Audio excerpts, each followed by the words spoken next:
مساء الخير احبتي في الله، ان شاء الله تكونوا كامل بخير وكامل بصحه جيده يا رب العالمين.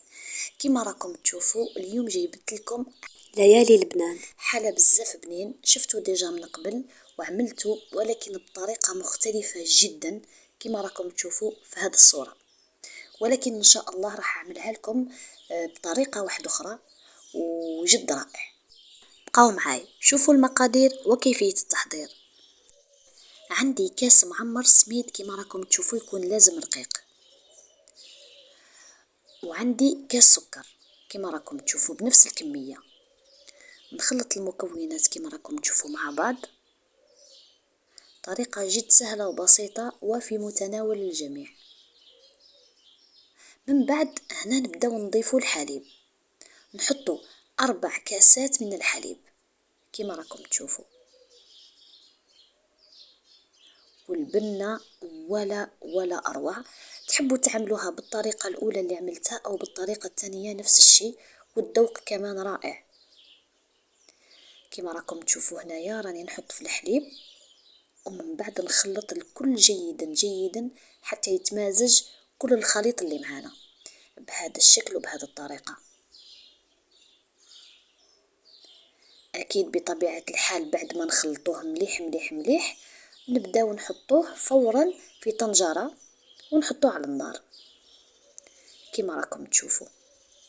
نضيفوا كيس من لافاني كما راكم تشوفوا، نزيدو نضيفوا ماء الزهر او ماء الورد اللي عنده ملعقة ونصف كما تشوفوا، ونخلطوا الكل جيدا على نار تكون يعني قليلة بزاف، يعني باش ما يتحرقش معنا السميد.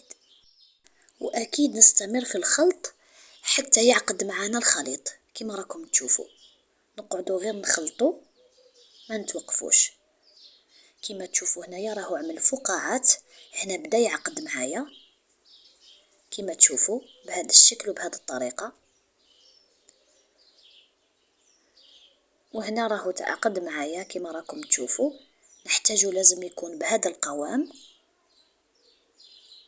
كما تشوفوا. نطفيو النار ونروحو نحطوه في البلاطو، حطوه كما حبيتو، حطوه في كيسان صغار، حطوه كما شفتو في بلاطو كما حبيتو نتوما، لكم الاختيار في التقديم اكيد طبعا. انا حطيته في بلاطو كما راكم تشوفوا، وهنا حطيت له كريمه. انتم حطوا الكريمه اللي حبيتو، كاين اللي يحط لها كريمه القشطه، انا عندي الكريمه واجدين يعني تتباع هنا في تركيا كريمات واجده. اخترت كريمه الموز، وبصراحه كريمه الموز بزاف بنينه معاه، فعملت هنا 2 كيسان حليب وحطيت الكيس كامل تاع كريمه الموز كما راكم تشوفوا بهذا الشكل وبهذه الطريقه. وخلطت الكل جيدا وحطيتهم على النار كما راكم تشوفوا حتى وين يعقد معايا. واكيد بعد ما حطينا الخليط نحطوه في الثلاجة، بعد ما يبرد معايا ويكون جامد نحطوا هاد الكريمه كما راكم تشوفوا، يعني ما نحطوش فوقه هو يكون سخون. الخليط نتاعنا اللي وجدناه من قبل لازم يكون الخليط نتاعنا بارد تماما كما راكم تشوفوا. وهنا بدا يوجد معايا الخليط كما راكم تشوفوا، الكريمه راهي واجده. وبعد ما بردت معايا تماسكت معايا كما شفتوا، حطيت الكريمه كامل فوقها.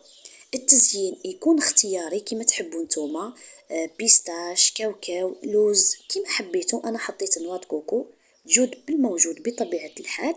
وهنا تحطوا القطر هنا عندي واجد، شريته كان واجد وما شاء الله ذوقوا ولا اروع. القطر هاد فيكم تعملوا القطر وتحطوه فوقه وتاكلوه بالصحه والراحه. نتمنى ان شاء الله الوصفه نالت اعجابكم ورضاكم. ما تنسونيش بتعليقاتكم اللي ديما تشجعني وتفرحني. دمتم في رعايه الله وحفظه، في امان الله.